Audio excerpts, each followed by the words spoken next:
Hey babe! Hey babe! Puis, comment t'as aimé ça, l'expérience extra la dernière fois? Ben, j'ai beaucoup aimé. Je pense qu'on a eu de très très beaux retours des gens. Donc, ça fait plaisir d'être de retour ici avec toi aujourd'hui suite au deuxième podcast avec Véronique Cloutier que Ouais. j'ai eu un petit plaisir à écouter. Franchement, j'ai vraiment apprécié ce podcast. J'ai vraiment trouvé qu'on a pu découvrir Véronique Cloutier sous une nouvelle lumière. J'ai trouvé que ça l'a vraiment humanisé. Franchement, j'ai trouvé que c'était un bel échange entre vous deux. Ouais, c'est mon ambition, c'est sûr, c'est évidemment que il y a des gens qui vont... Il faudrait s'habituer à ce genre de format, parce que oui, je sais, c'est long. Plus d'une heure, on dirait que plus d'une heure de contenu audio, encore ça passe, sur les plateformes podcast, je pense que ça s'écoute plus facilement, mais vidéo, on n'est pas habitué, à moins que ce soit une fiction, un film, on décroche. Mais j'insiste là-dessus, je trouve que c'est le seul moyen de découvrir certaines choses. Et des gens qui parlent, et des sujets qu'ils traitent. Ça prend ce temps-là. Ben, je pense que oui, parce que je pense que dans le cadre du podcast avec Véronique Cloutier, vous avez parlé surtout du racisme, en fait. Ouais. Puis j'ai trouvé ça très intéressant de voir ce genre d'échange posé où vous avez pu aller en profondeur sur des choses extrêmement délicates.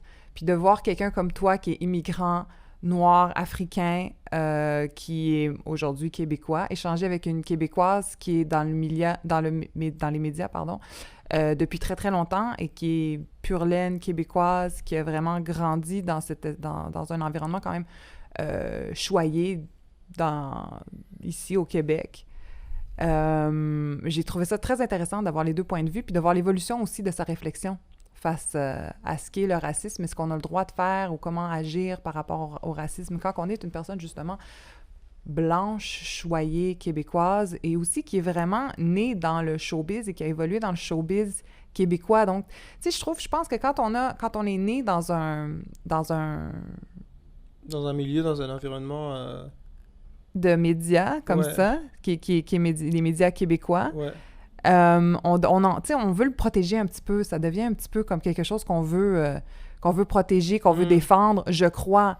Mais ce que je trouve bien, c'est qu'elle a dépassé, tu sais, elle est passée par-dessus le fait de juste vouloir protéger puis d'être sur les gardes à justement, attends, je peux faire des erreurs. Ça, j'ai trouvé ça magnifique comme moment où elle a partagé le fait que elle a fait des erreurs et que c'était OK de faire des erreurs, qu'on n'est pas parfait et puis que face au racisme, on va faire des erreurs, on va en faire.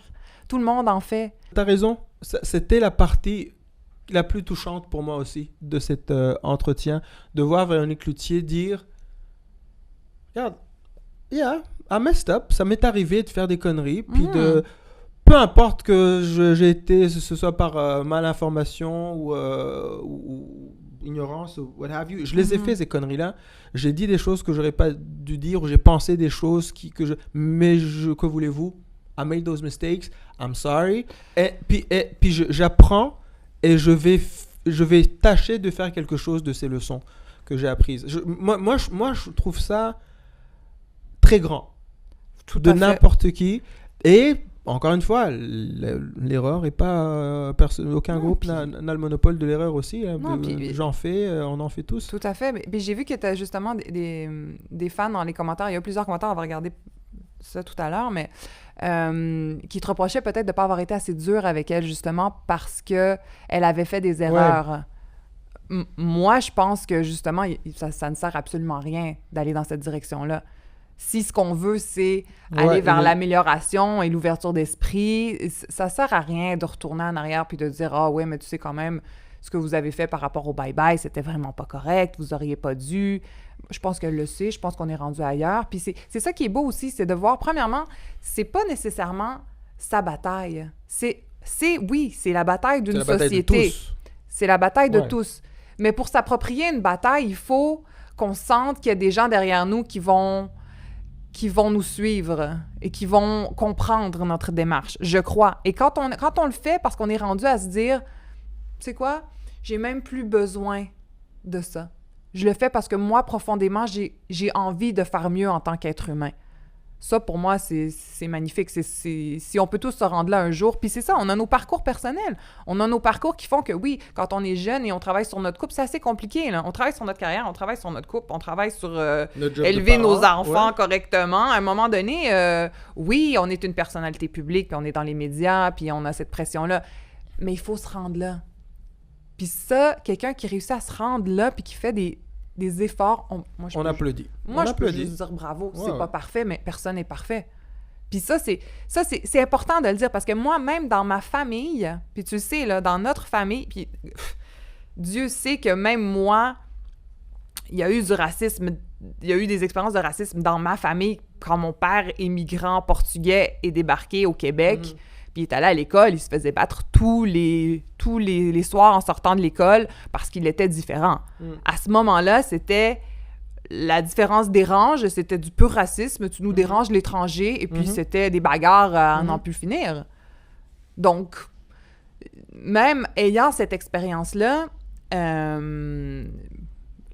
il y a des gens dans ma famille qui vont des fois être sur la défensive quand on va leur expliquer des situations par rapport au fait qu'il manque de représentation de la diversité dans les médias. Ah non, on va retomber, non, tu sais, on veut tellement bien faire, on veut tellement être fiers de notre peuple, puis de notre patrie, puis on veut pas croire que c'est possible, que peut-être il y a une sous-représentation de la diversité au Québec. Parce que qu'est-ce que ça dirait de nous comme Exactement, groupe? Puis ça, vous l'avez très bien expliqué. Qu'est-ce que ça dirait de moi comme individu faisant partie de ce groupe-là? Oui. On fait plein d'associations. À chaque commentaire, on répond avec les associations qu'on fait entre les idées. C'est pas parce que je critique un système que je te critique nécessairement toi comme individu qui pense qu'elle ou il fait partie du système. T'en fais pas. Moi, quand je critique le manque de diversité à la télé et que je m'adresse à quelqu'un qui est professeur ou enseignant à l'école secondaire, je ne sais où, c'est assez facile de comprendre que je suis pas en train de t'accuser toi comme individu. Mais souvent, la personne va avoir l'impression, la personne blanche va avoir l'impression que je suis en train de mettre tout un tas de gens dans un même système, alors que c'est pas le cas. C'est pour ça qu'on parle de racisme systémique, c'est que c'est un racisme qui est au-delà de l'individu. C'est tellement important de l'expliquer parce que c'est ça, c'est un racisme qu'on ne comprend pas, qu'on ne comprend même pas nous-mêmes. Parce que c'est dû à toutes sortes d'éléments qui s'accumulent et qui font qu'on en arrive à ça. Sans vraiment le comprendre, en fait. Donc, c'est pas une réflexion « Ah, là, j'ai un jugement raciste ». Non, c'est dans la non-compréhension de l'action, je crois. Mais l'action est posée quand même, et l'action reste raciste. C'est-à-dire que quand on traite quelqu'un de raciste, l'accusation, ce dont on l'accuse, semble clair. Pour la personne qui reçoit l'insulte, là, ça semble clair. Ça semble... Véro, elle le dit très bien, elle explique très bien, elle dit, quand on me traite de raciste, j'ai l'impression qu'on me dit que je suis une mauvaise personne. Tout à fait, oui. Donc, pour la personne qui reçoit l'insulte, c'est très clair, là, tu es en train de me traiter de mauvaise personne. Mais moi, quand je te traite de raciste, je suis pas clair de ce dont je t'accuse. Ce dont je suis sûr, c'est que je suis en train de réagir à un système qui m'opprime et je ne sais pas quoi en faire. La plupart du temps, je me sens peut-être... En fait, quand on traite quand je pense qu'une personne blanche est raciste ou a commis une action raciste, c'est par impuissance. C'est la dernière ressource que j'ai pour exister, pour dire que je suis là. Parce que tu l'as très bien dit, parce que le racisme est tellement systémique, justement, il est tellement ancré dans tout un tas d'éléments et de structures historiques, des choses qui nous précèdent. Et dont on subit juste les conséquences. Je suis comme, non, je vois pas assez de gens à la télé, qu'est-ce qui se passe? Toi, je t'en parle, qu'est-ce que t'en penses? Toi, personne blanche, est-ce que tu le vois? Mais non, je le vois pas. Là, t'es comme, comment ça tu le vois pas? Moi, je le vois, donc si tu le vois pas, est-ce que t'es dans ce camp-là? Est-ce que ça veut dire que tu l'acceptes si tu le vois pas? Mais non, c'est plus complexe que ça. C'est pour ça que des fois, ça prend... tu choisis de ne pas le voir. Oui. Est-ce que c'est un choix conscient? Est-ce que c'est un choix conscient? Est-ce que j'ai compris, avec le temps et en parlant avec des gens, dont des gens comme Véronique Cloutier, c'est que trop longtemps, je me suis limité à mon prisme à moi.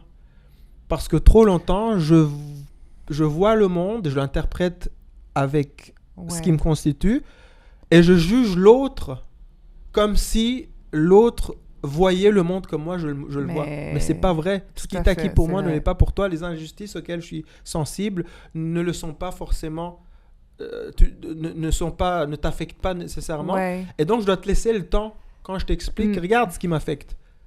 Qu'est-ce que t'en penses? Ok, là, on a une conversation. Et c'est ce qui s'est passé avec Véro. Ben, Véro, elle avait fait un gros chemin avant, là. Je veux dire, je pense que Véro a quand même une longueur d'avance sur plusieurs autres personnes. Mais pour se rendre où elle s'est rendue, il a fallu ce genre de réflexion et il a fallu qu'elle sente cet espace-là aussi, peut-être. Mais est-ce que tu penses que toi, tu as une responsabilité, justement, de donner ton point de vue, de le dire plus, de le dire différemment, parce que je t'explique, combien de fois est-ce qu'on a été dans des endroits, puis je sais que moi, des fois, je m'en rendais même pas compte avant que tu me le dises, t'étais la seule personne noire dans la pièce. Mais c'est arrivé très souvent, très souvent. Et puis ce sentiment-là, il faut le vivre pour le comprendre. Est-ce que c'est à toi d'aller vers les autres et de dire « Regardez l'expérience que je suis en train de vivre. Comment ça se fait que je suis dans cette position-là? Est-ce que vous savez que ça me fait du mal? » Je pense que c'est ça, quelque part. C'est que c'est une souffrance. Il y a une forme de souffrance. souffrance. Oui, il y a une souffrance. Il y a une forme de souffrance. On aurait besoin de beaucoup de temps pour parler de cet aspect de la psychologie derrière ça, mais c'est drôle que tu te donnes que tu parles de ça, parce que j'ai un exemple très concret. Tu te rappelles quand j'avais reçu un prix lequel? Un prix, je pense que c'était le prix auteur-compositeur Luc Plamondon. Oui, je m'en souviens très bien, oui. C'était à la tour de la Banque nationale. Ça fait pas très longtemps, ça fait pas très longtemps. Ouais. Et tu te rappelles, je t'avais dit la même chose. Je t'ai dit, est-ce que tu as remarqué, je suis le seul noir, ce qui arrive souvent. Puis là, tu me dis, oh shit, c'est vrai. Et je t'ai dit, je vais le dire. Puis tu m'as dit, t'es sûr? J'étais comme, j'ai pas le choix. C'est même pas une question de... Mais je pense que c'est parce que tu ne l'as pas dit tellement de fois que là, je pense qu'il y a quelque chose qui se passe peut-être après le fameux 40 ans, là, je sais pas, là. Les enfants commencent à grandir, il y a quelque chose ça a commencé avec la naissance des enfants. Il y a un laisser-aller ou un besoin de dire certaines choses puis de plus se censurer, je sais pas. Mais bon, tout ça pour dire que ça t'est arrivé très, très souvent. Mais cette fois-là, tu sentais que tu avais besoin de le mentionner. Je suis monté sur le stage, puis il y avait plein de dignitaires, des grands patrons de banque, Pierre Carpellado, name it, il y avait beaucoup de A-listers, des gens très influents. Et la première chose que j'ai dite, je dis, j'ai pas pu m'en empêcher. Je ne peux m'empêcher de constater que je suis le seul noir, la seule personne noire dans la salle. Il y a eu un petit malaise. Il y a eu un petit malaise. Oh oui, mais je savais qu'il y a eu quelques secondes de silence et un petit malaise. Je pense que les gens se demandent, mais pourquoi est-ce qu'il a besoin de le dire? Il n'est pas content d'être là? Oui. Il devrait être content d'être là. Oui. Mais en même temps, moi, je me dis, si moi, j'étais dans ta position puis j'étais la seule femme dans la salle, j'aurais sûrement le même besoin de le dire. C'est sûr. C'est sûr que j'aurais... C'est sûr que je regarderais alentour de moi et je me dirais, mais comment ça se fait que je suis la seule femme? Ça me touche ce que tu me dis, parce que j'ai toujours trouvé beaucoup... Il y a beaucoup de parallèles à faire entre les combats féministes et les combats des Noirs, surtout dans le monde occidental. Il y a Ben, c'est un exemple facile, puis on peut voir l'évolution, donc je pense que ça reste un bon exemple. Ça reste un super bon exemple. Puis je pense que c'est ça vient du fait du décalage entre les avancées institutionnelles dans nos situations, toi comme femme, moi comme personne noire. Le décalage entre ces avancées-là et la manière dont ces avancées-là se vivent et se manifestent dans le quotidien concrètement dans nos vies. C'est-à-dire que tu vas toujours te battre contre des préjugés, toi comme femme. Tu vas toujours avoir l'impression, encore aujourd'hui, en 2020, babe, ça arrive. Oui, oui, je pense que dans Ou tu- ma vie, jusqu'à la fin de ma vie, je sais pas pour la vie de nos petits-enfants, mais oui, je pense que Oui, ou tu vas te dire, de hein, ma comment vie, ça, j'ai pas eu ça, est-ce que c'est parce que je suis une femme? Est-ce que ce serait plus facile si j'étais une femme? Est-ce que c'est... Et moi, I can relate to that. Ouais. Et ce que tu viens d'expliquer, je suis dans une place, j'exprime ma solitude, puis je rencontre de la résistance. Ben, Est-ce que tu l'as senti comme de la résistance? Oui, L'espèce de malaise. absolument. 100%. Qu'est-ce que tu penses qui s'est passé dans la salle? Ben, premièrement, c'est difficile. Je peux pas faire je peux pas m'imaginer la somme de tout ce qui s'est passé, de toutes les réflexions, tous les non-dits dans cette salle-là qui ont contribué au malaise. Mais je peux très bien... Parce que ce que tu as dit, tu l'as dit toi-même, là. Tu as dit, bah là, tu devrais être content d'être là. Oui. C'est ce que j'imagine que les gens se disent, en fait. Mais c'est aussi parce que Moi, je suis pas d'accord avec ça. La vérité, c'est que très peu de gens sont à l'aise avec des idées qui viennent contredire leurs principes. Je veux dire, c'est un réflexe humain de... Mais qu'est-ce que tu veux dire? Ça veut dire que tu prends pour acquis que les gens qui sont dans la salle ont certains principes, puis que toi, quand tu t'exprimes, tu vas contre leurs principes, comme si vous étiez un contre l'autre. Peut-être pas une question de principe, mais... ouais, j'aurais pas dû dire principe. Mais plutôt une façon de se voir. Moi, je pense que... Puis surtout les gens au pouvoir. Oui. Okay. Je pense que si tu te vois... On se construit, hein, on se construit Oui. tout le temps. Puis je pense que les gens qui Oui. sont au pouvoir sont des gens, souvent, je pense que c'est un lieu commun psychologique des gens qui sont au pouvoir. Ouais. Ils agissent souvent comme des gens qui sont certains de qui ils sont. Et qui sont certains de ce qu'ils pensent. Parce qu'il faut être certain de qui tu es, pour être certain de ce que tu penses, pour pouvoir appliquer ton autorité. Parce que si tu es wishy-washy, tu sais pas trop ce que tu penses, puis c'est difficile d'imposer ton autorité. Donc, tu penses savoir qui tu es. Donc, moi, je pense que je suis une personne ouverte sur le monde. Je me pense une personne intelligente. Je me pense une personne, je me pense un ou une humaniste. Et toi, tu viendrais J'aime le monde. secouer Et là, je viens de dire, Oui. dans une place pleine de gens de pouvoir, je suis le seul noir. Donc, qu'est-ce que ça veut dire? Il ne faut pas être con pour t'interpréter. Donc, regardez-vous un petit peu ça mieux. veut dire, donc, ça veut dire que le système dont vous êtes les grands bonzes est à la base du problème que je suis en train de vous exposer. Moi, je pense que c'est comme ça qu'ils doivent le prendre. Il y a des patrons de maisons de disques, il y a des directeurs de banque, il y a des employeurs, des employeurs, des boss du top échelon de l'entrepreneuriat. Puis il y a un mec qui arrive qui leur dit « Hey, est-ce que vous avez remarqué? On est une centaine, je suis le seul noir. Je suis la seule personne noire. Straight up. La seule autre personne noire que j'ai croisée dans mon chemin de la maison à cette pièce, c'était le concierge au rez-de-chaussée. » Ouais, Et donc, ça vient leur dire, surtout que, on parle de plus en plus de racisme. Ça, c'était l'année passée, je pense. Hein?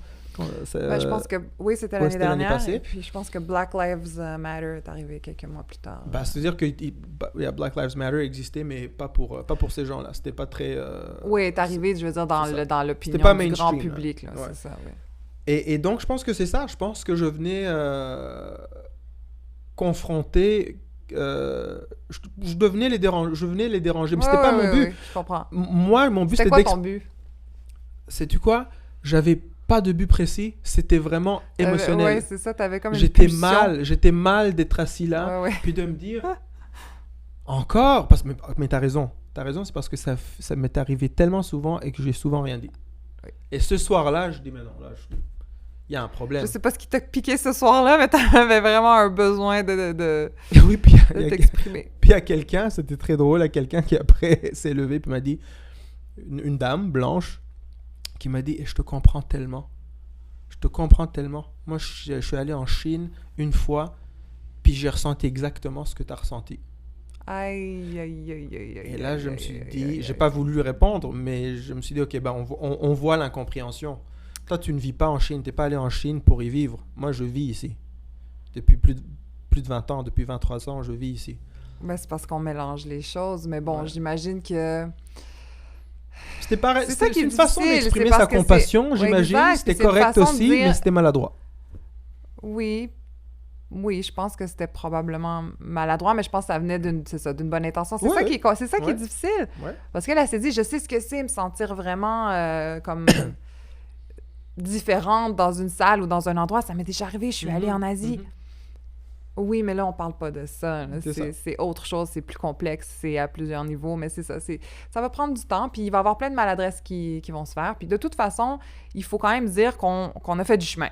Parce que, je sais pas si tu sais, mais moi, quand j'étais plus jeune, puis je faisais du mannequinat, puis des auditions, des castings, j'étais souvent dans le casting exotique. Ça voulait dire quoi, ça? Exotique. Ah oui, c'est ça, oui, je sais. Ambigu, qui n'est pas québécois, qui est quelque chose d'autre. Est-ce que c'est méditerranéenne? Est-ce que c'est latina? Quelque chose comme ça. Donc, souvent, j'étais le quota Ah oui, c'est vrai, je me rappelle. exotique. Tu m'avais raconté ton casting pour les invasions barbares de Denis Arcand. Bon, j'ai eu un petit rôle dans les invasions barbares de Denis Arcand. Et à l'audition, je me suis pointée dans une... Je suis arrivée, puis ce qu'il avait dit à mon agent à ce moment-là, c'est qu'il voulait quelqu'un de asiatique / ou latino. Et donc, je me suis pointée là-bas avec une... C'est la fille moitié québécoise, moitié portugaise. Non, en fait, c'était juste... Ouais, c'est ça, exactement. Puis c'était un casting où il y avait juste des Asiatiques dans la salle. Juste des jeunes femmes asiatiques qui étaient là. Moi, je me suis pointée... Moi, j'étais plus, évidemment, dans le casting latino. Et c'est moi qui ai eu le rôle, finalement. Et Denis Arcand a changé le nom du personnage pour un nom portugais, en fait, pour me donner. Mais ça montre comment on cherchait quelque chose. On cherche la différence, mais pour que ce soit moi... Ça dit quelque chose de Denis Arcand. C'est pas pour rien. Ça dit quelque chose de Denis Arcand. Oh, je pense qu'il a toujours fait un effort, lui, pour inclure... C'est un des grands... D'ailleurs, j'adorais l'avoir sur le podcast. C'est un homme très intéressant. C'est un homme très intelligent, brillant. Il a toujours quelque chose d'original à apporter par sa réflexion. Mais le fait qu'il ait dit, tu sais quoi, mon personnage s'appelait XXX, mais parce que je viens de caster une jeune fille d'origine portugaise, je vais lui donner un nom portugais. Oui, exact. Parce que c'est plus proche de ses racines. Je trouve ça... ce thoughtfulness. Ah ouais, moi j'ai trouvé ça très touchant. Moi, que je lui ai jamais dit. Ben, je sais pas si je lui ai dit en fait, mais j'avais vraiment apprécié. J'ai trouvé ça, je trouvais que c'était un beau geste, un beau clin d'œil. Mais tout ça pour dire que c'est ça, ce qui était exotique il y a peut-être 15-20 ans a quand même changé aujourd'hui. Aujourd'hui, on va caster des femmes et des hommes noirs de peau foncée, typés, puis c'est magnifique, là. Dans les magazines, sur les couvertures des magazines de mode, il y en a plus que jamais. Et ça fait du bien. Ben oui. Mais ce qui est intéressant, c'est que les grosses compagnies, les gros annonceurs, eux, ils ont compris que la diversité était payante. C'est juste les médias qui n'ont pas toujours compris. Oui, mais en même temps, je comprends, parce que regarde, moi, si j'ai à choisir un magazine où je veux me voir, je veux me visualiser. Voir, ouais. Donc, souvent, je vais choisir des couvertures de magazines où il va y avoir des filles, des brunettes à la peau basanée, ou même si elles ont un look méditerranéen, je vais encore avoir plus envie de l'acheter parce que je me vois. Mais donc, je peux juste me mettre à la place d'une jeune fille noire, ou une femme noire, un homme noir qui veut acheter un magazine, ça donne pas envie. Moi, j'aurais envie de me voir aussi sur une couverture, là, d'avoir une couverture de mode qui me fait rêver avec une fille qui me ressemble. Même chose pour la diversité corporelle. Oui, pareil. C'est la même chose. Donc, c'est franchement... Mais bon, on fait des petits pas, tant mieux. On fait des petits pas, puis je pense qu'on est souvent trop dur avec nous-mêmes. Là, je parle de nous, l'être humain de manière générale. C'est vrai. On a nos exigences dépassent souvent nos capacités naturelles. Mm-hmm. Mais pour revenir aux commentaires de la personne qui trouvait que j'étais pas assez... si je me rappelle bien, la personne a dit qu'elle me trouvait dans une forme de déni. J'aurais aimé comprendre ce qu'elle voulait dire par déni, mais si j'essaie d'interpréter ce qu'elle disait, je pense que c'est... En fait, je le dis dans le podcast, je dis que je vais aussi être à l'écoute de ceux qui trouvent que je suis pas assez dur à leur goût. Je pense que tu t'y attendais. Oui. Tu t'y attendais. Et c'est correct. Et ça vient aussi d'un endroit où, à force de ne rien dire, on est fâché, on est tanné. Oui. Et donc, on est comme, ouais, Bien OK, sûr. bravo, très bien, mais en même temps, mais merde, Ouais. tel truc, c'était pas cool. Ouais.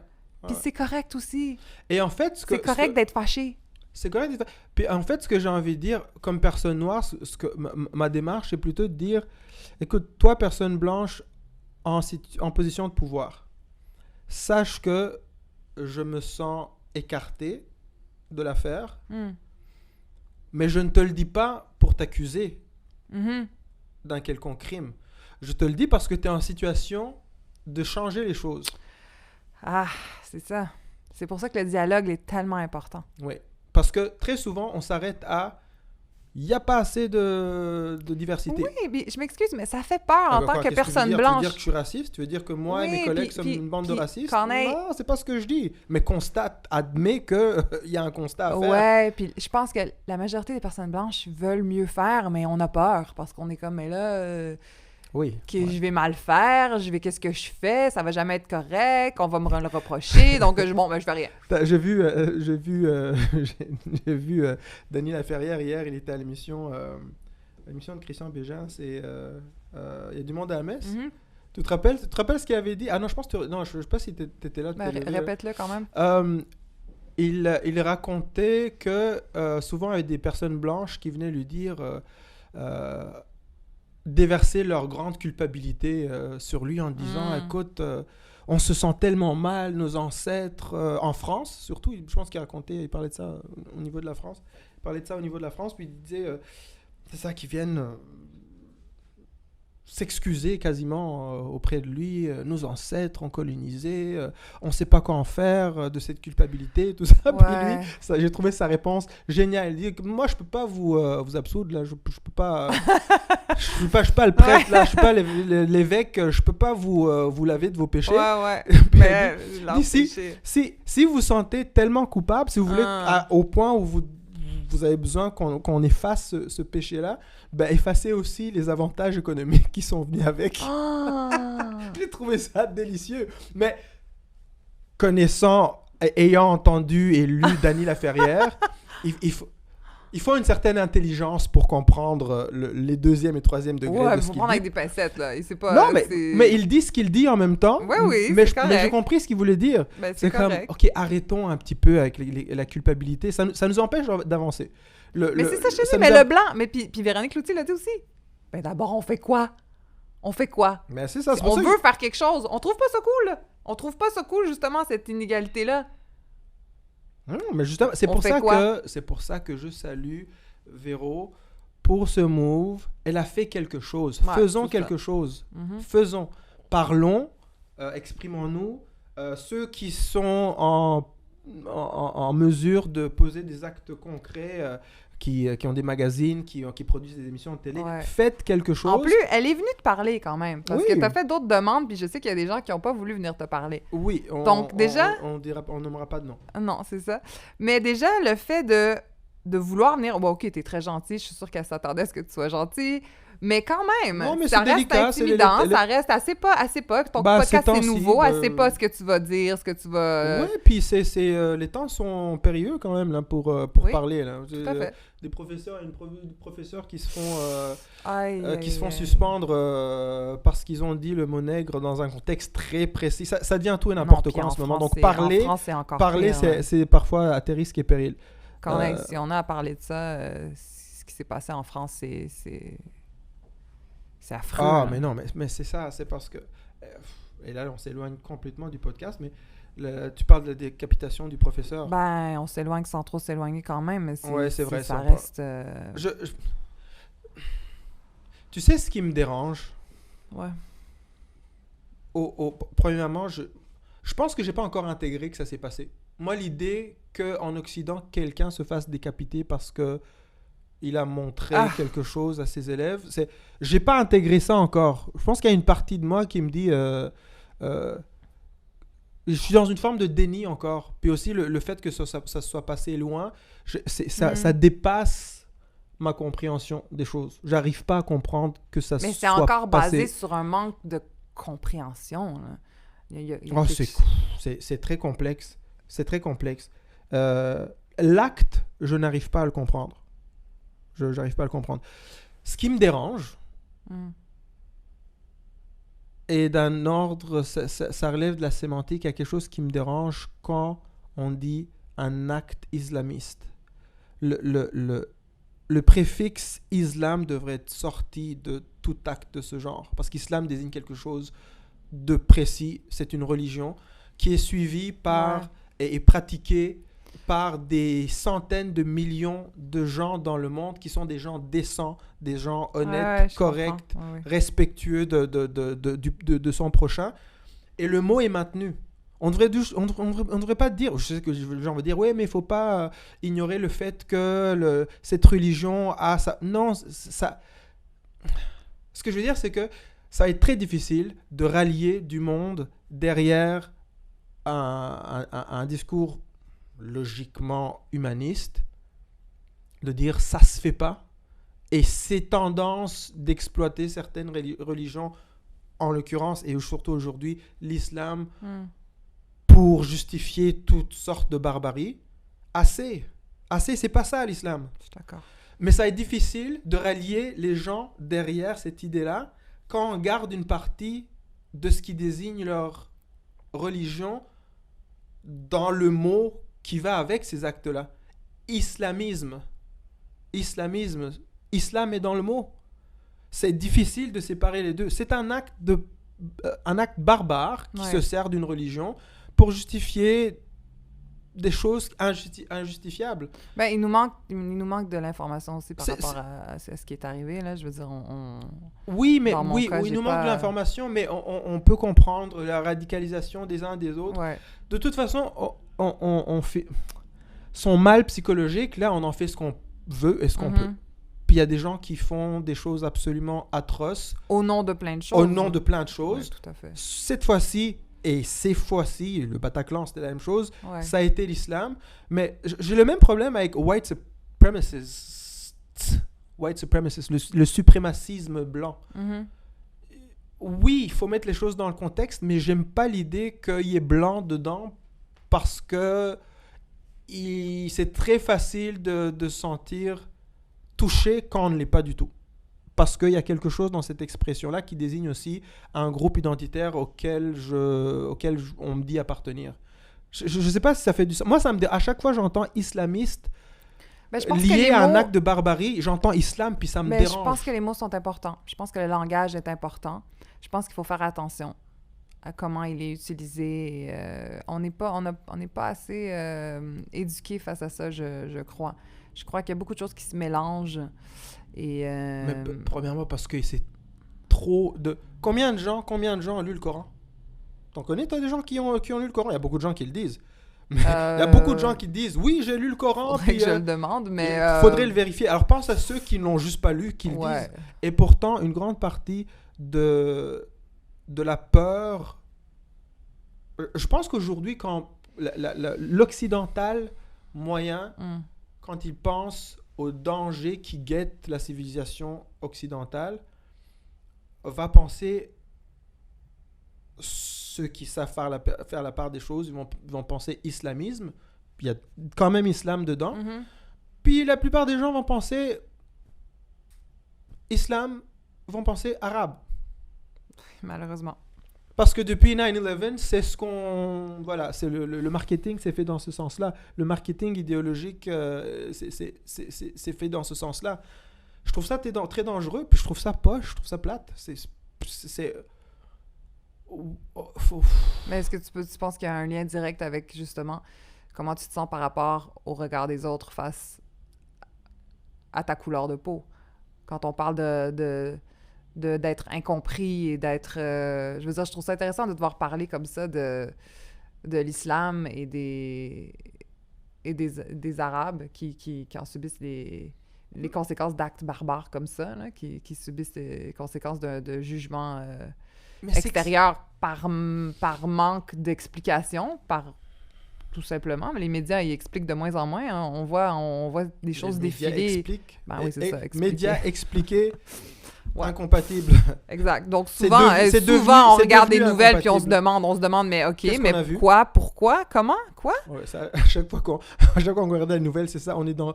Oui, mais pourquoi? Oui, mais pourquoi? Mais t'as Oui, compris, mais pourquoi? toi? Est-ce que toi, tu l'as lu, t'as compris quelque chose? Attends, je vais relire. Attends, on va aller chercher d'autres Bah, informations ailleurs. Ouais, faut se tourner vers des sources d'informations alternatives, Ouais. mais c'est vrai qu'on n'explique rien. Très peu de choses sont expliquées, notamment les choses qui ont réellement besoin d'explication. Parce que pour expliquer, d'une part, pourquoi l'Occident a peur de l'islam, de l'autre, pourquoi l'Occident qui a peur de l'islam se trompe peut-être de cible. Ouais. Il Mais faut avoir fait des études de théologie, il faut avoir, lu, étudié le Coran versus la Bible versus la Torah. Mais ça revient à ça. Qui a ça? Qui a Mais cette ça connaissance? revient à ce qu'on disait plus tôt. Personne. Et pourtant, tout le monde parle. Tout à fait. Mais ça revient à ce qu'on disait plus tôt. Ça revient à la peur. La peur, l'ignorance, c'est ça qui est à la base des actes barbares, que ce soit avec du racisme ou de l'incompréhension ou des différences de religion ou toutes les incompréhensions, en fait. C'est souvent, ça revient souvent à la peur et à l'ignorance. Oui, à l'ignorance. Mais tu as raison, les mots comptent. Pour moi, la personne qui... j'appelle ça des petits monstres. Dans mon livre, j'avais appelé... Il y a des gens que j'appelais les petits monstres, les gens qui tuent sciemment. Pas par accident, pas par autodéfense, mais sciemment enlever la vie à quelqu'un. J'appelle ça des petits monstres, des êtres Dans ton humains livre, dans qui ton ont été- autobiographie. Dans mon autobiographie, ouais. Ce sont des gens qui ont muté, ce sont des êtres humains qui ont muté, qui sont passés dans une phase psychologique qui leur permet de commettre des choses que très peu de gens peuvent commettre, enlever la vie à quelqu'un. Ça devient une maladie. C'est une maladie. Les dispositions psychologiques qui font que tu penses que c'est correct d'enlever la vie à quelqu'un, let alone décapiter quelqu'un, comme t'es passé ailleurs. Ouais. Mais cette personne, Ouais. ce petit monstre qui Ouais. a fait ça, Ouais. qui a déjà été un être humain, Ouais. qui est le fils d'une femme, le fils Le fils de d'un quelqu'un. père, Mais oui. peut-être le frère Mais oui. d'une personne. Tu comprends ce que je veux dire? Oui, bien sûr. Cette personne-là, une grande partie du monde le regarde en se disant un musulman a décapité quelqu'un. C'était pas un musulman. Cette personne n'est pas un musulman.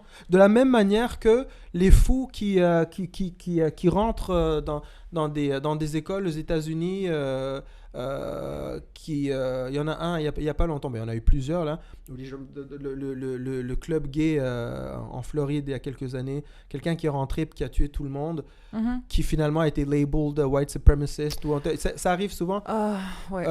Cette personne n'est rien d'autre qu'un individu qui a mal tourné. Cette personne ne devrait jamais, on devrait jamais lui accorder l'honneur, le privilège de représenter un groupe plus grand que ce qu'il Mais est. tu penses pas qu'on fait ça pour peut-être comme pour lancer des petites alarmes en voulant À qui? dire faites Comment? attention À qui? Comment? si vous allez trop loin dans religion? cette direction, dans cette religion ou dans cette doctrine ou dans ce groupe. Mais ça veut dire quoi? Vous allez tomber. Il y a des choses qui vont se passer où vous allez vous faire laver le cerveau. Tu penses pas qu'il y a un peu de ça aussi? Parce qu'on a quand même droit à l'information. Parce que, je veux dire, malheureusement, quand on appartient à quelque chose, ça fait partie de ce qu'on est et ça fait partie de notre cheminement. Puis oui, c'est bien sûr, oui, ça devient une maladie, mais ça vient de quelque part. Puis on a le droit de savoir d'où viennent ces choses qui ont fait de cette personne ce qu'elle est et tout ça. Je veux dire, tu comprends ce que je veux dire quand même? C'est que ça reste de l'information. Je comprends ce que tu veux dire. Je comprends nécessaire. Ce que tu veux dire. C'est pour ça que c'est complexe. Mais je pense quand même que le problème relève de plus du politique et du sociologique que du religieux. Je pense que tant qu'on verra... Et c'est ça le... Je pense que ton problème, c'est que s'il y a un homme blanc, chrétien, catholique qui va tuer des enfants ou qui est pédophile, on va pas dire « Ah, le catholique chrétien est allé blanc, est allé faire telle chose ». On va juste dire l'homme ou l'homme de tel âge. Le dégénéré. Non, mais je veux dire, on va peut-être donner son âge, en fait, au lieu de donner son appartenance religieuse. En tout cas, son appartenance à un groupe, à moins qu'il fasse partie d'un groupe suprémaciste blanc. ne sera pas un problème. Alors que si l'on est arabe et ou musulman, l'appartenance à ce groupe précis Ou noir. va... oui, ou noir, oui, ou noir, c'est un peu plus complexe, ou noir, c'est un peu plus complexe pour... oui, mais je comprends ce que tu veux dire, c'est-à-dire que c'est une personne... Ouais, mais aujourd'hui, là, ce qu'on est en train de vivre, les dangers d'amalgame et tout ça s'appliquent plus du côté des musulmans et des arabes. Mon problème, c'est que je me mets à la place de... Moi, premièrement, j'ai une relation avec l'islam qui est complètement différente de ce que j'ai trouvé en France quand je suis arrivé, par exemple. Moi, au Rwanda, quand j'étais petit, les communautés musulmanes, c'était les communautés les plus pacifiques, les plus terre à terre, les plus ouvertes, les plus inclusives, D'ailleurs, pendant le génocide, les premières communautés à Kigali, un quartier qui s'appelait Nyamirambo, les premières communautés à avoir caché et à avoir protégé des Tutsis, c'était souvent des communautés musulmanes parce que l'islam enseigne l'amour de son prochain, comme toutes donc, les autres religions donc monothéistes. ça explique pourquoi tu deviens si passionné quand tu en parles. Pour toi, c'est ça, il faut séparer les choses. Est-ce que ça voudrait dire que les islamiques qui viennent en France, par exemple, sont différents? C'est un genre de... Comment est-ce qu'on peut démêler le tout? Je comprends pas. La réponse est dans ta question. Ben oui, parce que... C'est ça. Pour que le problème devienne un problème de religion, il faudrait qu'une grande majorité des musulmans souscrivent à un genre de pratique religieuse extrémiste, fondamentaliste. Mais pour moi, musulman, là, ça devient beaucoup trop large. Mais c'est pas si... Musulman, c'est comme dire... c'est aussi large que n'importe quelle grande religion monothéiste. Mais ça veut dire... Mais ce que je veux dire, c'est que si l'islam, dans son cœur, dans son ADN, était une religion qui tendait à pervertir les esprits et à les pousser vers un extrémisme, puis une façon de voir le monde exclusive ou forcément contraire aux valeurs occidentales. Je suis complètement... Oui. La France ne serait pas ce qu'elle est aujourd'hui. Ce serait une poudrière. Il y aurait une guerre civile ça fait longtemps. Je suis complètement d'accord avec toi. Il y a vraiment une incompréhension. Puis je pense que il faut vraiment... On peut pas comme parler de ça sans comprendre tous les facteurs sociologiques de la chose. Parce qu'il y a quand même des circonstances qui font que les gens qui viennent, qui quittent leur pays, qui vont dans un autre pays, qui se reconstruisent une vie, quelle que soit leur religion, dépendamment de ce qu'ils vont vivre sur cette terre qui parfois ils ont choisi, parfois ils n'ont pas choisi, il y a des choses qui vont se passer. Oui. Donc, c'est pour ça, puis on en parlait même la dernière fois, là, il faut faire attention à comment on accueille ces gens-là. Parce que c'est sûr que quand t'arrives sur une nouvelle terre, puis que tu veux juste être accepté, puis trouver ta place, puis qu'on te fait sentir comme de la merde, ben il y a des chances que tu tournes contre cette même terre qui t'a accueilli, malheureusement. Mais je veux dire, tout ça s'explique. Et ça vient pas de la religion. Ça, écoute, je voudrais croire que quelconque personne qui a un peu d'intelligence le sait.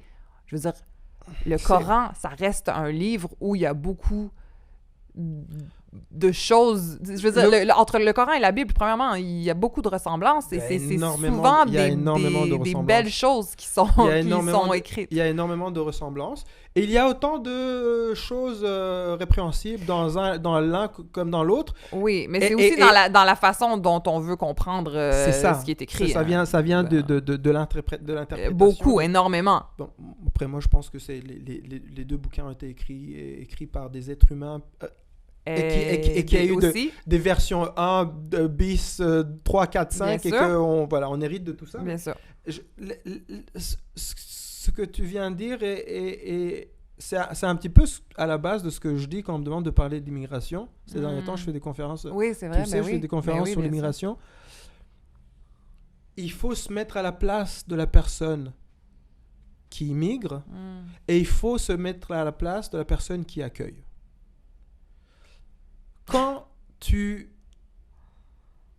Pour la personne qui immigre, quand tu es à la recherche d'une nouvelle vie, meilleure que celle que tu avais dans ton pays d'origine, et quand, comme personne accueillante, tu as toujours connu ce lieu qui est ton habitat, qui est ta patrie, appelle-le comme tu veux, mais que les deux, vous n'avez que comme priorité dans la vie des choses basiques.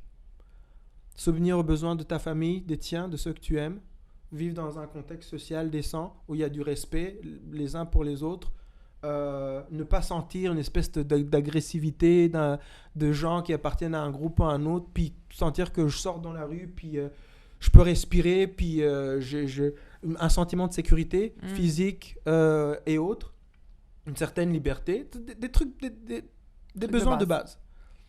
Ces gens-là ont beaucoup trop de préoccupations, justement, de base, pour commencer à s'informer sur toutes les choses qu'il faut apprendre pour avoir un avis pertinent sur l'islam au XXIe siècle, puis ce qui peut présenter comme danger ou pas, sur les idéologies du suprémacisme blanc, puis on a beaucoup trop de choses à penser, beaucoup d'autres préoccupations de base pour s'informer justement. Et comme tu l'as dit, il faut s'informer pour pouvoir parler de ces choses-là. Le problème, c'est que ceux dont la job c'est de s'informer utilisent ces informations à mauvais escient. Et la responsabilité, moi, ceux à qui je fais porter le chapeau, ce sont ceux dont la job c'est et de penser le monde, et de penser les structures politiques et sociales qui nous dirigent et qui nous organisent. Ces gens-là, leur job, c'est de s'arranger pour que les contrats sociaux fassent du sens, soient respectés et qu'on arrive à vivre en harmonie. C'est vrai qu'on nous aide pas beaucoup. Mais non, on nous aide pas.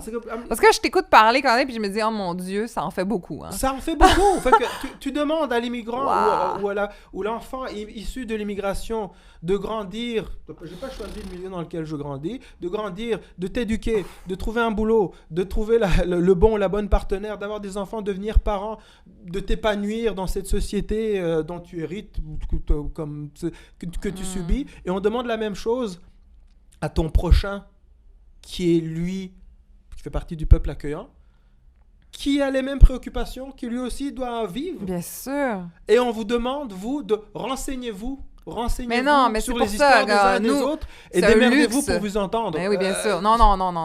Premièrement, c'est un luxe de se renseigner comme ça. Je veux dire, non, mais il y a des gens qui sont payés grassement parce qu'ils écrivent des bouquins, parce qu'ils sont payés pour aller parler de ce qu'ils pensent sur le monde, parce qu'il y a des gens qui sont payés parce qu'ils doivent s'asseoir dans un parlement, écrire des lois, voter des lois, et il y a des gens qui sont payés pour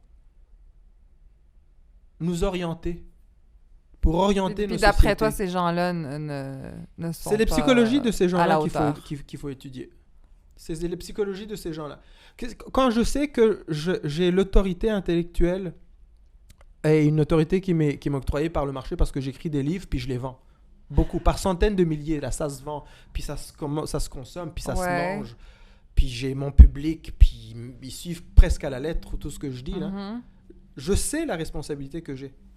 Et quand, à aucun moment, dans ma réflexion, dans mon travail, la question se pose de dire « Ouais, mais attends, peut-être que le but de tout ça, c'est que les gens vivent mieux ensemble. » Donc, encore, quand même, ça nous ramène au parcours de cette personne-là.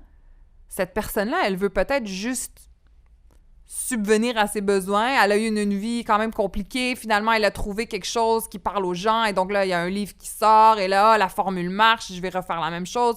Est-ce que c'est vraiment sa responsabilité à cette personne-là de se dire, ben moi, je vais porter que des messages positifs pour le bien de la société. Tu comprends ce que je veux dire? C'est ce qu'on disait encore avec, pour revenir à Véronique Cloutier.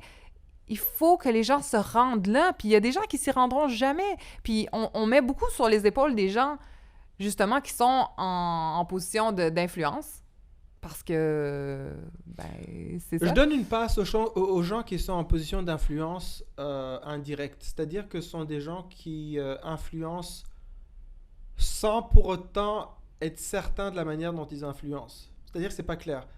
Les artistes, par exemple. Les personnalités publiques dont, je sais pas, les animateurs ou des gens comme Véronique Cloutier. C'est-à-dire que, oui, c'est là, tu sais que tu t'éduques quelque part, mais c'est flou. Mais moi, je te parle des gens qui ont fait... Qui sont élus par le peuple, c'est ça que tu vas me dire? Il y a des gens qui sont élus par le peuple, mais pas seulement les gens qui sont élus par le peuple, mais sont des gens dont la vie professionnelle est basée sur le fait de dire... Ou devrait être basée. Non, est basée sur... Parce qu'ils le disent, parce qu'ils font des plateaux de télé pour dire... J'ai étudié en histoire, j'ai étudié en sciences politiques. Ouais. Et ça me donne donc une autorité d'éducateur. Je peux vous éduquer. Je vous éduque, j'ai assez de connaissances. Mais tu penses pas que c'est relatif? Hein? C'est éduquer. Premièrement, il y a plusieurs façons d'éduquer.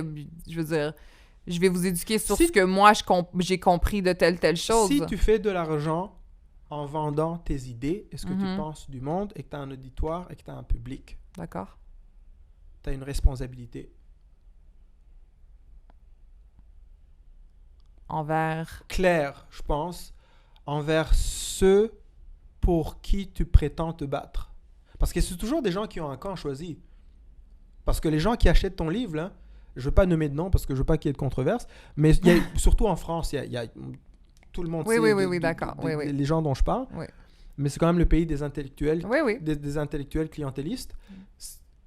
T'écris un livre, t'as un public. T'en écris un deuxième, le public croit. Rendu à ton 5e livre, là, où tu prêches la même chose, t'es toujours sur le même lane idéologique, t'es dans le commerce quelque part. Donc tu veux pas turn off ceux qui... T'es pas dans une réflexion ouverte, t'es dans un certain commerce. Tu t'adresses à ceux qui t'achètent, ceux qui sont susceptibles d'être du côté de tes pensées, de tes idées. Mais si je comprends bien, pour toi, ce sont ces gens-là qui auraient la responsabilité de mieux éduquer. Non, ils ont une.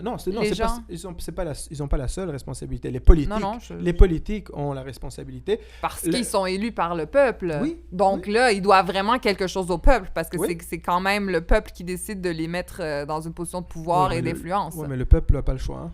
Le peuple n'a pas le choix. Ben, on a le choix, mais nos choix sont quand même restreints. Le peuple a un petit choix. Parle aux Américains en ce moment. Est-ce qu'on va vraiment se lancer là-dedans? Là? On parlera de Trump une autre fois. Tu leur parleras du choix qu'ils ont, des lire qu'ils veulent. Tout ça pour dire que, oui, je comprends. T'as raison. C'est complexe. Moi, des fois, je m'emporte, puis je suis passionné quand je parle de ces choses-là, parce que j'ai vu first hand ce que ça fait quand des gens qui sont là exploitent les douleurs de ceux qui sont là pour leur fin. Puis je suis d'accord, eux aussi ils ont des... non, mais quand c'est souvent des gens très insécures et ils ont beaucoup de bobos psychologiques aussi, ceux qui sont là-haut. Mais en tout cas, ils sont en position de pouvoir. Et ils exploitent les douleurs de ceux qui sont en bas et pour avancer leur agenda, et j'ai vu ce que ça peut donner. Oui, parce qu'on est à quelques coups... J'aimerais pas me retrouver là-dedans. On est à quelques coups d'un coup d'État ou d'un génocide. Parce que toi, tu l'as vu. C'est réel, ça se peut. Oui. Toi, dans ta tête, c'est pas quelque chose qui est juste abstrait, c'est quelque chose qui peut potentiellement arriver.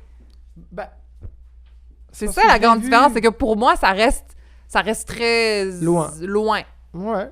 Mais toi, dans ton vécu, dans ta vie... Je l'ai vu. Tu l'as vu. Tu l'as vécu. Puis t'as vu que tu pensais que tout allait bien, que bon, il y avait des petits problèmes, il y avait des petites choses qui se passaient.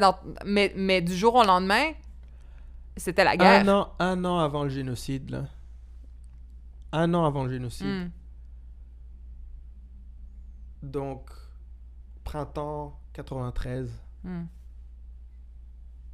Moi, je pensais que j'allais finir mon école secondaire, Ouais. peut-être aller faire mes études en France ou en Belgique ou en Allemagne ou je sais pas où, puis revenir, puis je pensais que l'été d'après, ça allait être les vacances, puis j'allais continuer à faire de la musique avec mes amis. Il y avait rien de tout ça. Et le Rwanda, on s'était appelé self-named la petite Suisse d'Afrique, Ah, c'est parce fou. que c'est montagneux, puis un havre de paix. Havre de paix. Havre de paix. Le Rwanda, c'était un havre de paix. C'est ce qu'on se disait. Non, you don't see it coming.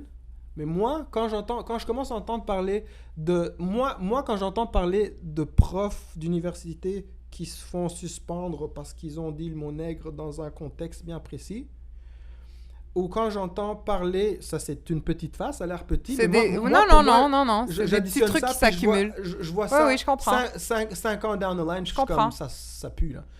Ouais. Puis quand j'entends parler de décapitation, un enseignant qui s'est fait décapiter dans ce turmoil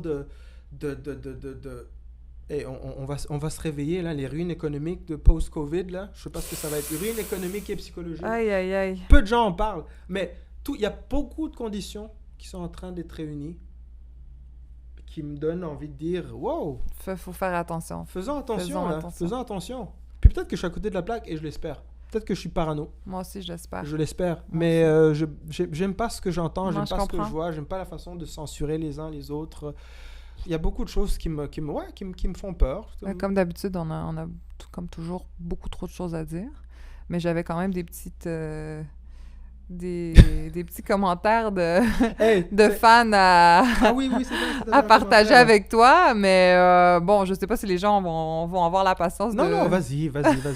Pour revenir sur les commentaires, justement, des gens qui ont regardé comment on vous a quand même demandé de nous partager vos petits commentaires. Il y a Jean-Patrick Guichard qui dit c'est pas que c'est transmis de génération en génération, c'est plutôt que chaque génération revit la même chose. Ah oui. Donc, Ouais. l'expérience du... J'imagine qu'il fait, c'est ça, il fait référence à l'expérience du racisme. Oui, c'est ça. L'expérience de la personne noire qui vit du racisme. Exact. C'est ça. Ah oui, je pense qu'il fait référence à la partie où moi, je venais de dire à Véronique Cloutier que je voyais beaucoup de choses, je voyais le monde à travers le prisme. Puis ce prisme, il est fait de tout ce qui me constitue et donc mon expérience de personne noire évoluant dans le monde. Et c'est Véronique Cloutier qui a dit C'est ça. ça. Et Véronique Cloutier a dit... Il y a quelque chose qui se dit assez couramment, qui se dit... Véronique Cloutier a dit, j'ai compris que tout ça, toute cette histoire, les oppressions, colonialisme pour l'Afrique, esclavagisme aux États-Unis, puis tout ça, tous ces récits-là vous construisent. Et moi, n'ayant pas ces récits-là, je ne vois pas le monde de la même façon. Oui, c'est ça. Puis à un moment donné, elle dit, tout ça vous est transmis. Et la personne réagit en disant, ce n'est pas juste une question de transmission, c'est une question de vécu. De revivre la même chose. Mais Ouais, on a parlé de ça comprends. au début. On a parlé de ça au début tout à l'heure quand on parlait de la femme et la personne de couleur noire. Oui, c'est ça. En fait, c'est les deux. Il y a des choses qui nous sont D'accord, c'est transmises. les deux.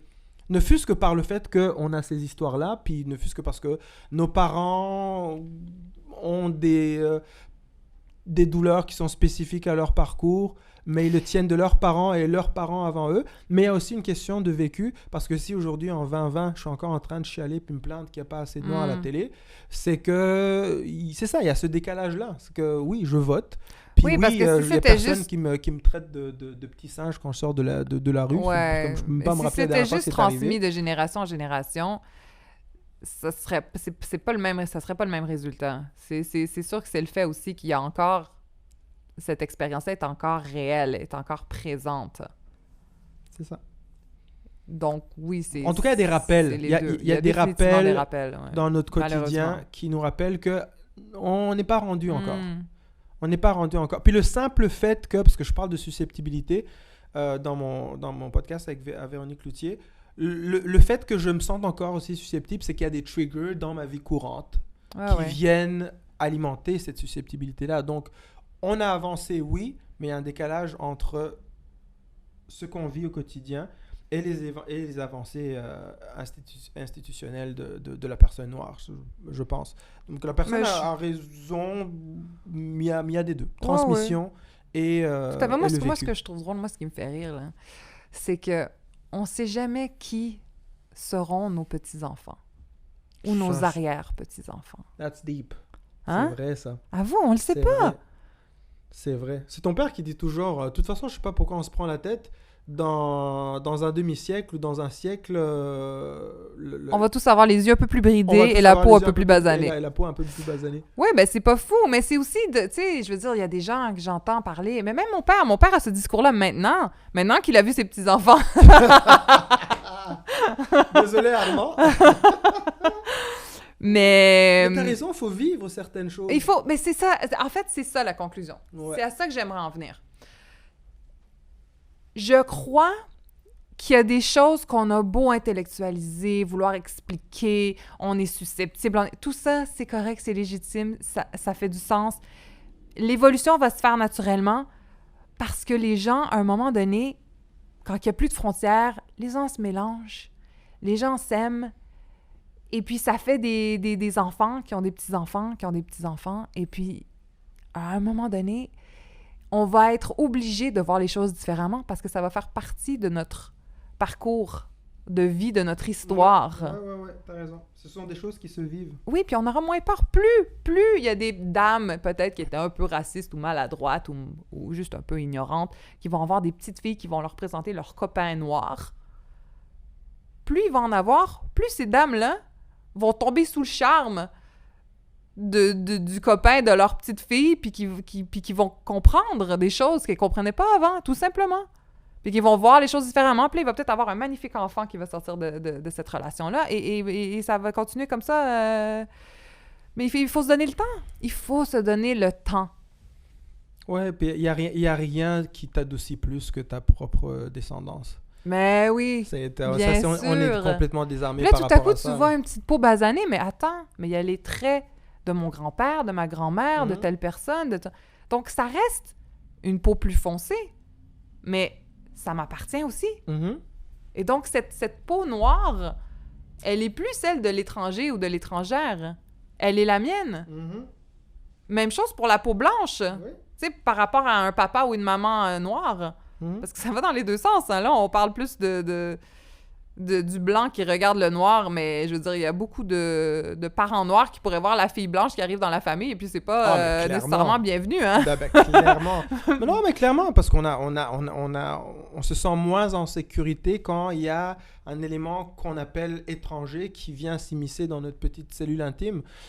Ce que tu viens de dire, là, ce qu'on vit, change notre perspective et notre façon de nous voir, nous. Parce que jusqu'à un certain âge, je pense que je suis cette personne, puis je m'identifie à ça, à ça, à ça. Puis arrive un événement, genre, tu tombes en amour avec quelqu'un qui vient pas du tout de ton milieu. Puis là, on parle d'ethnie, de race et tout ça, mais ça peut être social. Ça peut être... Et tout d'un coup, bah oui, tu crées une famille avec cette personne, bah, tu es obligé, à un moment donné, de t'ouvrir un petit peu. Parce que ne fût-ce que pour pouvoir aimer ta descendance. Tout à fait. Tu dois puis là, je vais dire une anecdote. Qui vient de la mère ou du père. Anecdote personnelle, tu la connais déjà. Mais un de mes premiers copains, moi j'ai eu des copains de toutes sortes de nationalités. Hein. Mais j'ai eu 2 copains noirs. Évidemment, j'en ai marié un des 2. Mais mon premier copain noir que j'ai amené chez mes grands-parents, et ma grand-mère, elle connaissait pas de gens... Non. Noir, un haïtien, puis la première fois qu'elle l'a rencontré... Je pense pas qu'il y avait beaucoup d'Angolais qui arrivaient aux Açores. Non, mais mon grand-père, en fait, en connaissait plus, mais ma grand-mère, moins. Mais quand même très isolée. Ma grand-mère parle pas très bien français. Elle est comme... Donc, tout ça pour dire que c'était quand même beaucoup de nouveautés pour elle. Puis je me souviens qu'elle m'a regardée et m'a dit « Mais Sophia, pourquoi? Il est noir. » J'ai dit « Mais puis? » Ben oui, il est noir. C'est sa couleur de peau. Puis ah ouais, OK. Comme si c'était... Ça allait la confronter avec des choses, parce que je pense qu'elle connaissait pas la beauté de la peau foncée. Tu comprends ce que je veux dire? Ouais. Et donc, ça l'a confrontée à elle-même. Mais sauf qu'elle a évolué là-dedans, ma grand-mère. Parce qu'après, ben, il a été présenté dans ma famille et tout, puis tout le monde le trouvait charmant. Puis là, tout à coup, ma grand-mère dit « Ouais, mais il est quand même... » Elle m'a dit ça quelques semaines plus tard. « Il est quand même très beau garçon! » Ben oui, Mais c'est magnifique! Mais oui, mais c'est vrai que t'as raison, il y a aussi ce que les autres pensent. Tellement! Et ce qui se passe, c'est que la société la société, de manière générale, est en train d'orienter les choses vers l'inclusion de plein de gens qui ont des origines différentes. Mhm. On tend vers la mixité de toute façon.